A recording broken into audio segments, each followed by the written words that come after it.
Hey guys, DJI here, and today I'm going to talk about the Magic Keyboard for the iPad Pro.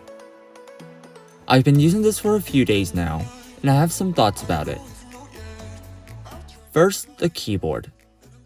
I noticed when I fully tilt the iPad Pro and quickly tried to press the delete button with my ring finger, I frequently hit my middle finger on the iPad Pro's display, causing it to shake for a second.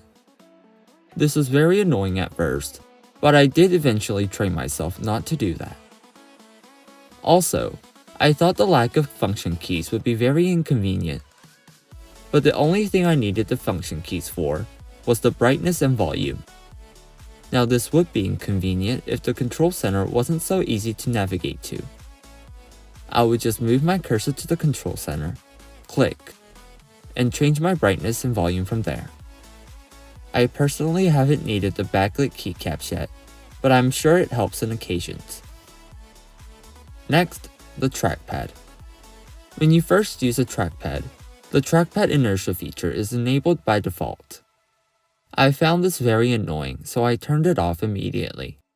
You go to Settings, Accessibility, Pointer Control, and turn off trackpad inertia.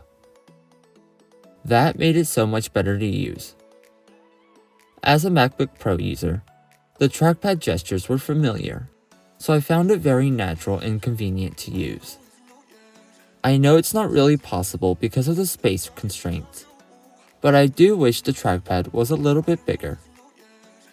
Next, the pass-through charging. My biggest concern for the charging port was its charging speed. So after testing both ports, the pass-through charging indeed charged slower than the regular port, but the difference wasn't major. There were some claims that off-brand chargers wouldn't work with the pass-through port, but I'm glad to say that both of my charging hubs and both of my power banks worked without any problems. Finally is the case aspect of this product. It is noticeably heavier, but it didn't bother me as much as I thought it would, and I understand the reasons they made it heavy. You don't want a $1,000 iPad Pro tipping over because of a keyboard. What I did find concerning was the material of the keyboard. It's the same or very similar to the Folio keyboard that I used to use, and I remember the whole case being visually worn over time. Also, I saw some people who flipped this case backwards to do some handwriting. While this does sort of work, you can't put a lot of pressure on the iPad Pro without the keyboard moving. I had a lot of doubts when I ordered this keyboard, but I'm glad to say that I've been enjoying it so far. I definitely like this keyboard more than my 15-inch MacBook Pro, which makes me think about upgrading.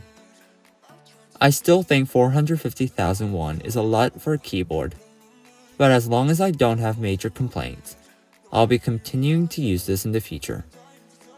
That concludes this video. If you like this type of content, I'll be making more, so make sure to subscribe to my channel. Thank you for watching.